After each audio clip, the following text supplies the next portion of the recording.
CNG आजपासून स्वस्त झालेला आहे। सीएनजीवरच्या वॅट 10.5% कमी केल्यानं सीएनजी किलोला सरासरी 7 ते 8 रुपयांनी स्वस्त होणार आहे।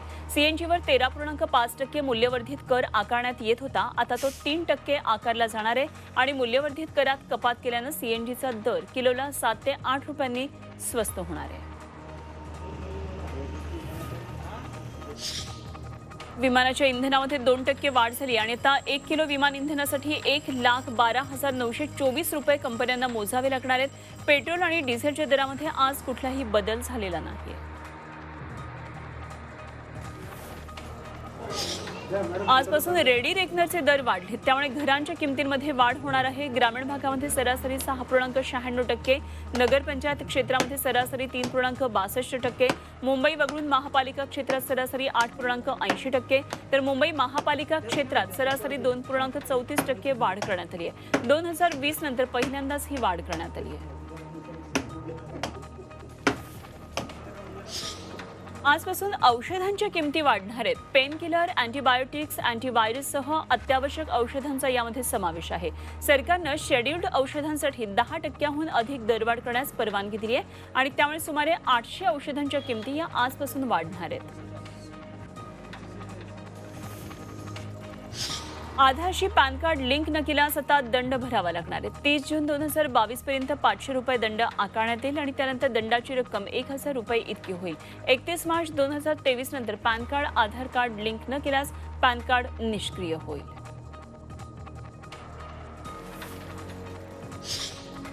पुणे, पिंपरी चिंचवड, नागपूर महापालिका, MMRA या भागामध्ये आजपासून मुद्रांक शुल्कामध्ये 1% वाढ केली आहे। कोरोना काळामध्ये या भागामध्ये दस्त खरेदी, गहाण खताच्या व्यवहारांवर मुद्रांक शुल्कात 1% अधिभार न घेण्याची सवलत दिली होती, ती 31 मार्चला संपली आहे। त्यामुळे प्रत्येक रजिस्ट्रेशनवर आता 1% मेट्रो टॅक्स लागू केला जाणार आहे। आजपासून डिजिटल चलनावर कर लागू करण्यात आला आहे। डिजिटल मालमत्ता किंवा क्रिप्टोकरन्सीवर 30% इतका कर आकारला जाणार आहे। त्यामुळे एखाद्याला क्रिप्टो चलन विकून फायदा होत असेल तर त्याला कर भरावा लागणार आहे आणि 1 जुलैपासून विक्रीवर 1% TDS कापला जाणार आहे। आजपासून नोकरदारांच्या PF खात्यावर कराची कुऱ्हाड पडणार आहे। ज्या कर्मचाऱ्यांच्या PF खात्यामध्ये 2.5 लाख रुपयांपेक्षा जास्त रक्कम जमा केली आहे त्यांना व्याजावर कर भरावा लागेल आणि कर मोजणीसाठी रक्कम 2 भागांमध्ये विभागली जाईल। एकामध्ये कर सवलत योगदान आणि दुसऱ्यामध्ये 2.5 लाखांपेक्षा जास्त योगदान असेल तर त्यावर कर आकारला जाईल। आजपासून 20 कोटीहून अधिक उलाढाल असलेले व्यवसाय ई-चलनाच्या कक्षेत येणार आहेत। प्रत्येक व्यवसाय आणि त्यासाठी लागणाऱ्या व्यवहारासाठी ई-चलन जारी केलं जाणार आहे आणि हे ई-चलन न केल्यास वाहतुकीदरम्यान माल जप्त केला जाऊ शकतो, तसंच खरेदीदाराला मिळणारे इनपुट टॅक्स क्रेडिट धोक्यात येईल।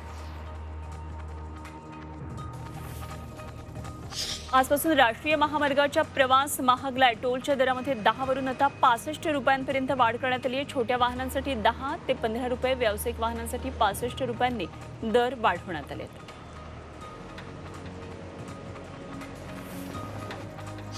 नवीन वाहन खरेदी करणार असाल तर ही बातमी खास तुमच्यासाठी। वाहन निर्मिती करणाऱ्या कंपन्यांनी गाड्यांच्या किमतींमध्ये वाढ केली आहे। टाटा मोटर्सनं गाड्यांच्या किमती 2 ते 2.5% वाढवलेल्या आहेत। मर्सिडीज बेन्झ इंडियानं 3%, टोयोटानं 4%, BMWनं 3.5% किंमत वाढवली आणि आजपासून ही दरवाढ लागू झाली आहे।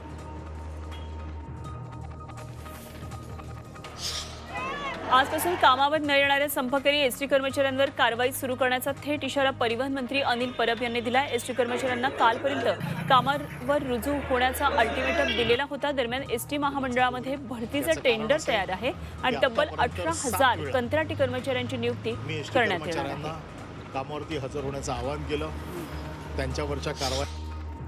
पंतप्रधान दरवर्षी विद्यार्थी आणि पालकांशी परीक्षेसंदर्भात संवाद साधतात। आज सुद्धा ते सकाळी 11 वाजता परीक्षा पे चर्चा हा कार्यक्रम ते घेणार आहेत आणि या कार्यक्रमात वाशिमच्या केंद्रीय विद्यालयातले विद्यार्थी, पालक आणि शिक्षक सहभागी होणार आहेत आणि ते पंतप्रधानांशी संवाद साधतील। मुलांच्या प्रश्नांना मोदी यावेळी उत्तरं देतील। पुणे, नाशिकमध्ये हेल्मेट सक्ती करण्यात आली आहे। पुण्यामध्ये शासकीय कर्मचारी, शाळा, महाविद्यालयातल्या कर्मचाऱ्यांना प्रवासादरम्यान हेल्मेट हे बंधनकारक असणार आहे। जिल्हाधिकाऱ्यांनी या संदर्भातले आदेश काढलेत आणि आदेश पाळणाऱ्यांनी त्यांच्यावर कारवाई करण्याचा इशारा दिलाय। नाशिकमध्ये बाईकवरच्या दोघांनाही हेल्मेट वापरणं हे बंधनकारक असेल।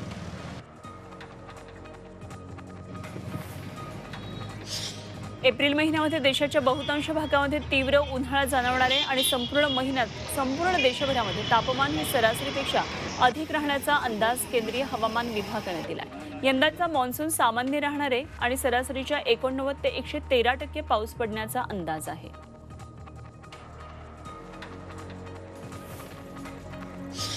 वाढत्या तापमानाचा फटका हा आंब्याला बसतोय। तापमानामुळे आंब्याचा बहार आणि कैऱ्या गळून पडतात आणि त्यामुळे शेतकरी झाडावर थंड पाण्याने फवारणी करतात। या प्रयोगामुळे आंब्याचा बहार आणि कैऱ्यांची गळती थांबल्याचं शेतकरी सांगतात। गुढीपाडव्याच्या शुभ मुहूर्तावर घरगुती वीज ग्राहकांना एक गोड बातमी मिळणार आहे। महावितरणचे वीज दर 2% तर टाटाचे वीज दर 4% कमी होणार आहेत, पण बेस्टचे वीज दर मात्र स्थिर राहणार आहेत आणि अदानीच्या वीज दरामध्ये वाढ होणार आहे। त्यामुळे अदानी आणि बेस्टच्या वीज ग्राहकांना दिलासा मिळणार नाही।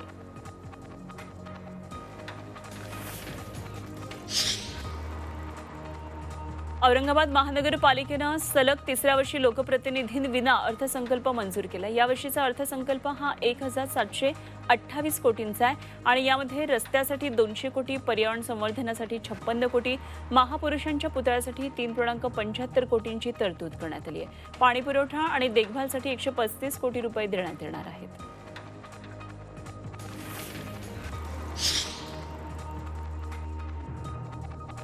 सोलापूर ग्रामीण पोलिसांनी एक अट्टल दरोडेखोराला अटक केली आणि त्याची चौकशी केली असता त्यानं साथीदारांच्या मदतीनं 7 घरफोड्या केल्याची कबुली दिली आहे। त्याचे इतर साथीदार फरार आहेत। पोलिसांचा शोध घेतात। या दरोडेखोराकडून पोलिसांनी सोन्या चांदीसह 19 लाखांचा मुद्देमाल जप्त केला आहे।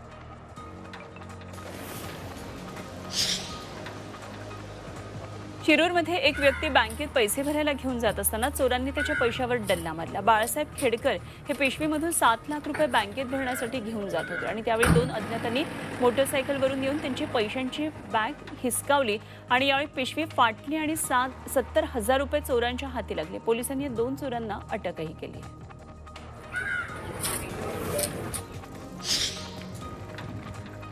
ठाणे जिल्ह्यातल्या काही पाणी योजना नादुरुस्त आहेत आणि त्यासाठी शासनानं आता तातडीनं अनुदान मंजूर केले। अंबरनाथ, कल्याण, मुरबाड, भिवंडीतल्या नादुरुस्त योजना या तातडीनं दुरुस्त करण्यात येणार आहेत। असनोली, येवे, जांभळे, सावरे, पिंपळोली, ठाकुरवाडी, कारंद, रेवती, गोविरी आणि उशीत तसंच दहागाव, आंबेगाव, नारायणगाव, आंबेळे, फांगुळगव्हाण, खाटेघर, बोरगाव या योजनांना आता जीवदान मिळणार आहे।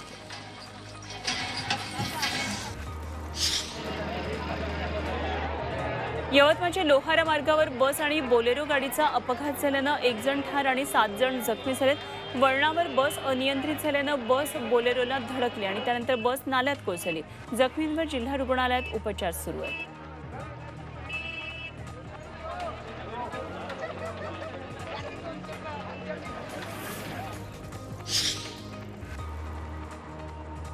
बातमी आहे नाशिकमधून। नाशिकच्या सप्तशृंगी गडावरचा घाट रस्ता हा त्वरित दुरुस्त करण्याची मागणी होतीये। चैत्रोत्सवामध्ये भाविकांची गडावर गर्दी असते, पण दयनीय रस्त्यामुळे भाविकांना त्रास होतो। सार्वजनिक बांधकाम विभागानं तात्पुरत्या दुरुस्तीतही निकृष्ट साहित्य वापरले। दिशादर्शक फलकांची अवस्था दयनीय झाली आणि त्यामुळे अपघातांची शक्यता आहे।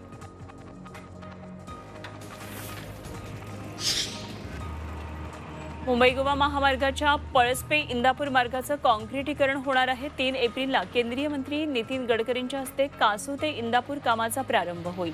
दिघे ते माणगाव आणि इंदापूर ते आगरदांडा या राष्ट्रीय महामार्गाचं लोकार्पण होईल। पहिल्या टप्प्यातलं काम हे 12 वर्ष रखडलेलं आहे आणि खासदार तटकरेंच्या पाठपुराव्याला यश आलंय। सर्वसामान्य औरंगाबादकरांचं घराचं स्वप्न अजून महागणार आहे। औरंगाबाद शहरामध्ये घराच्या किमती आता सरासरी 7% महागल्यात। रेडी रेकनरमध्ये शहरात 12% तर ग्रामीण भागामध्ये 6% इतके दर वाढणार आहेत आणि गेल्या वर्षीच्या रेकनर दरानुसार प्लॉटची किंमत ही 30 लाख असेल तर आता किंमत 36 लाख झाली आहे आणि त्यावर स्टॅम्प ड्युटी सुद्धा 2 लाखांवर गेली आहे। वाशिम जिल्ह्यामध्ये लाठीच्या ग्रामस्थांनी झेडपी कार्यालयासमोर बेमुदत उपोषण केलं। अडाण नदीवर कोल्हापुरी बंधाऱ्याचं काम जून 2021 मध्ये पावसामुळे थांबवलं। अनेकदा निवेदनं देऊन सुद्धा प्रशासनानं याकडे दुर्लक्षच केलंय। अखेर ग्रामस्थांनी उपोषणाचं हत्यार हाती घेतलं।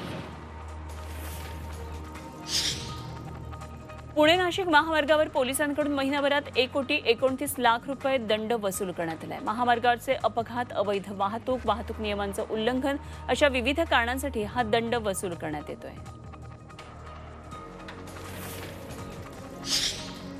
मुंबईमध्ये 24 उद्यानांमध्ये मोफत वाचनालय सुरू करण्यात येणार आहे। मुलांना वाचनाची गोडी लागावी यासाठी मोफत वाचनालय सुरू करण्यात येणार आहे। उद्यानं, मैदानं, मनोरंजन मैदानं तसंच पार्क अशा प्रकारच्या पालिकेच्या ताब्यात असलेल्या भूखंडावर छोटेखानी कपाट ठेवून त्यामध्ये वाचनासाठी पुस्तकं, ग्रंथ ठेवण्यात येतील। वर्षभरानंतर घर विक्रीनं पुन्हा 16,000चा टप्पा पार केला। यामध्ये 1 ते 5 कोटी रुपये किमतीच्या घरांना यंदा अधिक मागणी नोंदवली गेली आहे। घर विक्री वाढल्यामुळे 1,135 कोटींचा महसूल गोळा झालाय। शुक्रवारपासून 1% मेट्रो उपकर लागू होणार असल्यामुळे घर विक्री नोंदणीत वाढ झाल्याचा अंदाज आहे।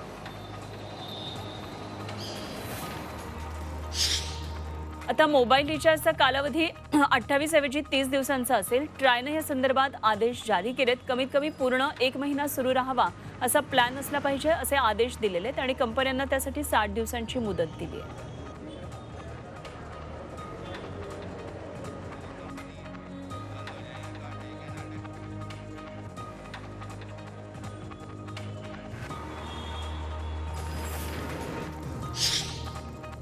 वाशिम जिल्ह्यातल्या पोहरादेवी बंजारा समाजाची काशी आणि इथल्या यात्रा महोत्सवाची आता तयारी सुरू झाली आहे। या निमित्तानं आज जिल्हाधिकारी बैठक घेतात। धर्मगुरू महंत यांच्याशी चर्चा करण्यात येणार आहे। रामनवमी उत्सव कसा साजरा करायचा याबाबत या बैठकीत चर्चा होईल।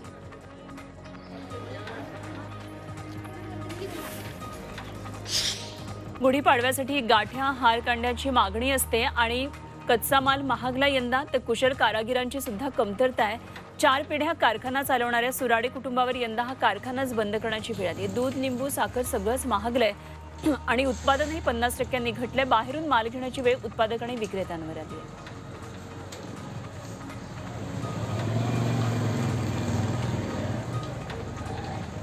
काय विषय नाही। गुढीला लागणारं वस्त्र येवल्यातल्या पैठण कारागीर तयार करण्यात व्यस्त आहेत। संकेत कोकणे या कारागिरानं विविध प्रकारच्या डिझाईनचा त्यासाठी वापर केलाय आणि या वस्त्रांना राज्यभरातून मागणी आहे। नेहमीच गुढीवर विविध प्रकारची वस्त्र लावली जातात, पण यंदा या पैठणी वस्त्राला विशेष अशी मागणी दिसतेय।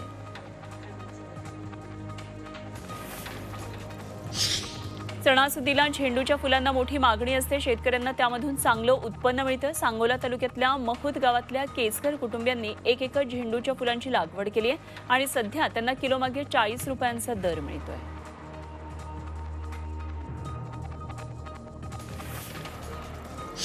माजी गृहमंत्री अनिल देशमुख आणि इतर आरोपींच्या अडचणींमध्ये आता वाढ होणार आहे। ईडीनंतर आता आर्थिक भ्रष्टाचार प्रकरणात सीबीआय चौकशी करणारे अनिल देशमुख, सचिन माझे, संजीव पलांडे आणि कुंदन शिंदे या चौघांचा सीबीआय ताबा घेणार आहे।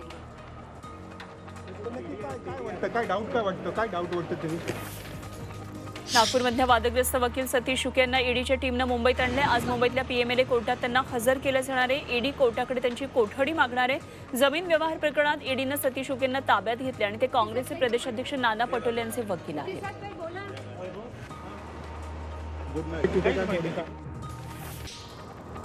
पुण्यामध्ये नानापेठजवळ एका गोडाऊनला आग लागल्याची घटना घडली। अग्निशमन दलाच्या 10 गाड्यांनी ही आग विझवली। या आगीमध्ये 1 नागरिक आणि 3 अग्निशमन दलाचे अधिकारी जखमी झाले। दरम्यान जखमींवर खासगी रुग्णालयामध्ये उपचार सुरू आहेत। जुन्नरमधल्या नारायणगाव इथल्या तमाशा पंढरीत आग लागल्याची घटना घडली। यात फड मालकाचं मोठं नुकसान झालंय। अज्ञात इसमानं अंधारात डिझेल टाकून राहुटी पेटवून दिल्याचा संशय व्यक्त होतोय। दरम्यान आग लागल्यावर आजूबाजूच्या नागरिकांनी आग विझवली। यवतमाळ जिल्ह्यामध्ये वाढत्या तापमानासह वनातल्या वणव्याच्या घटना सुद्धा वाढल्यात। महागाव तालुक्यातल्या जनुना आणि आमनी खुर्द परिसरातल्या इकलासच्या जमिनीवरच्या जंगलात वणवा पेटला, त्यामुळे मोठ्या प्रमाणात वनसंपदेची हानी झाली। ग्रामस्थांनी शेतातला कचरा पेटवल्यानं हा वणवा पेटल्याची प्राथमिक माहिती समोर आली आहे।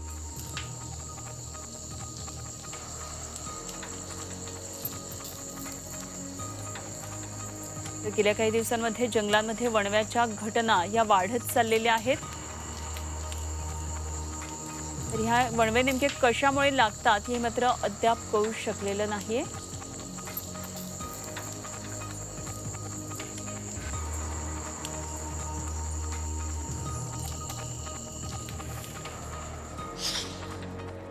कल्याणमध्ये आगीचे सत्र हे सुरूच आहे. डम्पिंग ग्राउंडची आग विझत नाही तोच आता बारवे इथल्या घनकचरा प्रकल्पाला भीषण आग लागली. पहाटेपासून लागलेली आग अजूनही धुमसत चालली आहे आणि आग विझवण्यासाठी अग्निशमन दलाचे शर्थीचे प्रयत्न सुरू आहेत. या भीषण आगीमध्ये बारवे घनकचरा प्रक्रिया प्रकल्पातल्या कचऱ्यासह या केंद्राचं मोठं नुकसान झालंय.